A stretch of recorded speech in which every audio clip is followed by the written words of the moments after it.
Hello, this is Dr. Charles Hawker, Scientific Director for Automation and Special Projects at ARUP Laboratories. Today I'm going to tell you about how to achieve Six Sigma quality and the role of automation, which is really necessary in order to achieve Six Sigma quality. So I'm going to begin with a definition of what is Six Sigma quality. Six Sigma is a process improvement initiative that's been used for several decades now to drive defects from processes.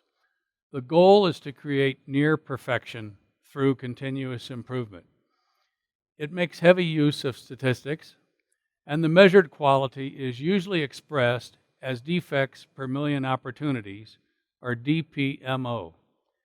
Shown in this chart are different sigma levels from 1 through 6, and the number of defects per million opportunities for each of those sigma levels. So as you can see, more than 2/3 of the output or the events would be defective if you were only at the 1 sigma level. But at the 6 sigma level, you would have only 3.4 errors or defects per million opportunities. As a basis for understanding what these numbers might mean in the real world in the laboratory, I've indicated what the threshold is for corrected reports in our laboratories. In other words, we expect our laboratories to have only 2 corrected reports for every 10,000 reports that they issue. And that number is just slightly better than 5 sigma, as you can see in this chart. Now, various improvement processes will lead to various rates of errors, as shown in this chart. And this chart is modified from a presentation that was given by Dr. Michael Astian of the University of Washington, and he in turn based it on a report published in Health Services Research in 2006. And so you can see down the left-hand side different error rates starting at 1 to 1,000 and going up to 1 to 1 million. And then you see what sorts of activities or processes are necessary to achieve those sorts of error rates. And on the right-hand side, you see some examples of laboratory activities that might have those error rates. So a simple example is on the first line, an error rate of 1 in 1,000, hand washing. We obviously expect our employees to wash their hands every time they exit the laboratory. And do they do it all the time? Well, probably the vast majority of the time. But sometimes people forget, they're in a hurry, they're talking to somebody or whatever, and they forget to wash their hands. So that's even though you've made very clear descriptions of the processes and the requirements, you've done a lot of education and training, and you do vigilance, and still, people probably still make mistakes.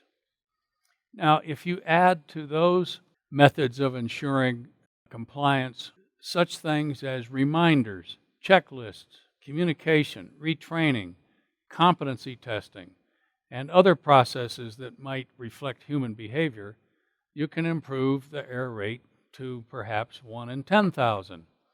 And over to the right, I've listed some examples of some laboratory measures that might have that type of error rate. Mislabeled specimens, requisition order errors, suboptimal specimens, perhaps those occur at 1 to 10,000, although I think there's some evidence that sometimes these things have even higher error rates in most laboratories. And then you add to those methods that I've just described such things as standardization, error proofing, elimination of fatigue and distractions, and you get to an error level of 1 in 100,000. And a couple of examples there are lost specimens and corrected reports. And then if you do all of those things, and then on top of that, You add automation and robotics, advanced process design, sophisticated software enhancements. Then perhaps you can drive the error rate to as few as 1 in a million, which, if you recall the previous chart, would actually exceed Six Sigma levels. And two examples that are given in the table presented by Dr. Astian were barcode reading and interface result entry. And I've highlighted mislabeled specimens and lost specimens in red because I want to talk about these a little bit in this talk today, primarily lost specimens.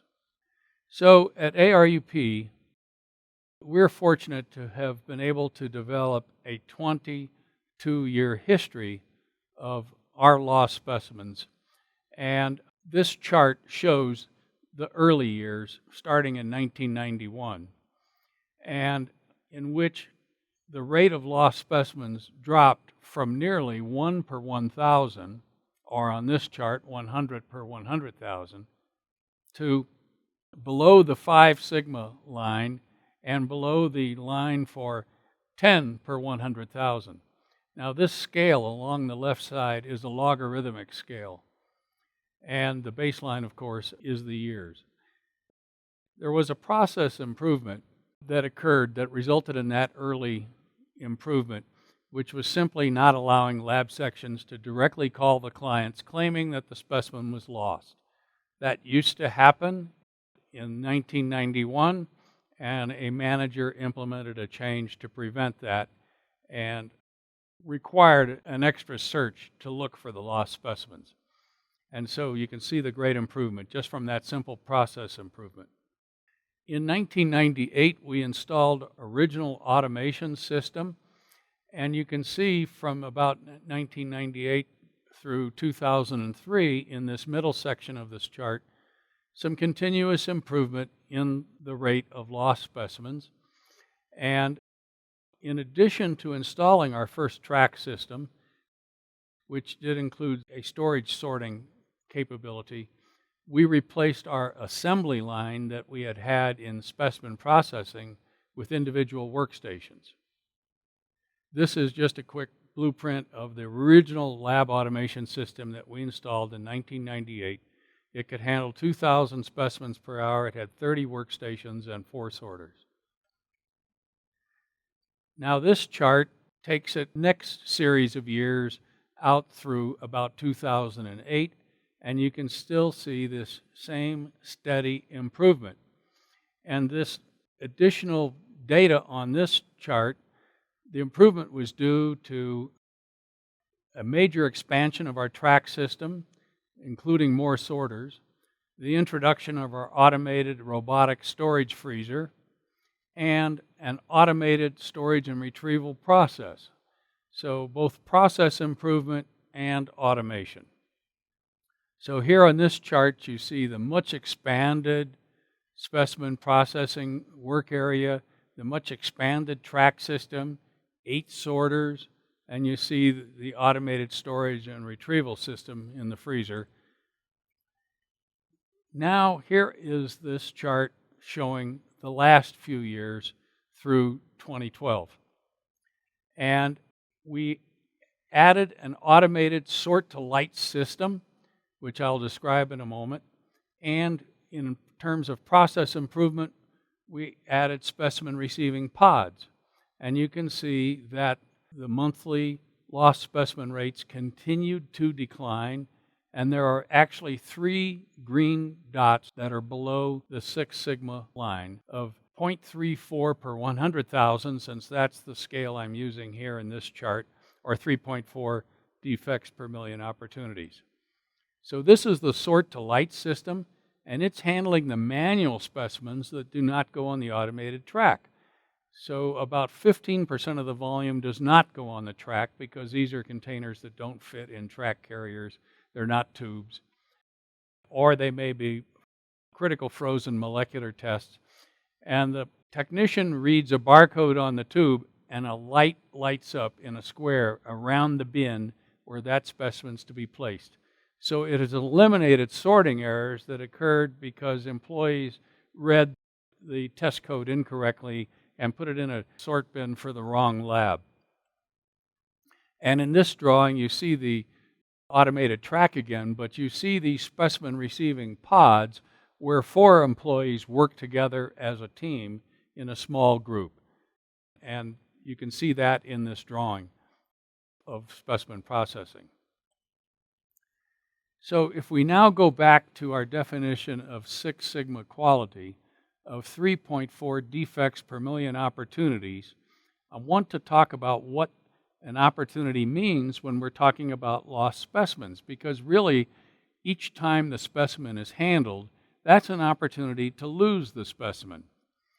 And since our laboratory averages 1.6 tests or build units for each specimen, there really is, on average, 1.6 opportunities to lose the specimen for each specimen that we receive. So each test actually does represent a separate handling of the specimen and is thus an opportunity to lose the specimen. And I think using total build units or total tests as the denominator is more correct than using total specimens.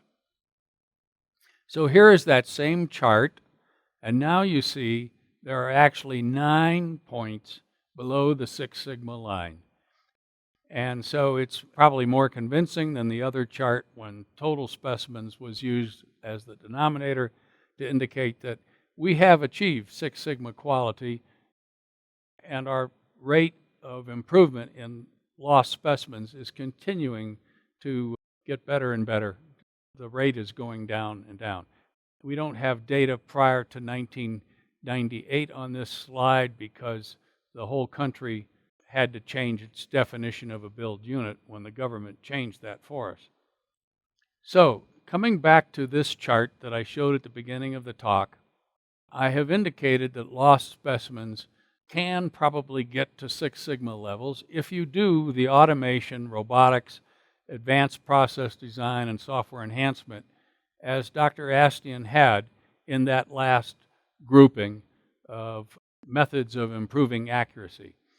But I also had highlighted mislabeled specimens, and I just want to show quickly a photograph of a system that we invented at ARUP, an automated camera system that can detect mislabeled specimens.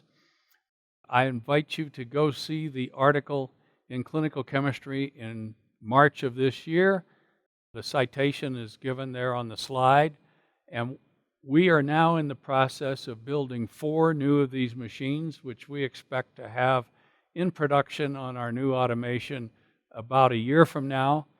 And once those 4 systems have been installed, we're optimistic that our mislabeled specimen error rate can also get to Six Sigma levels.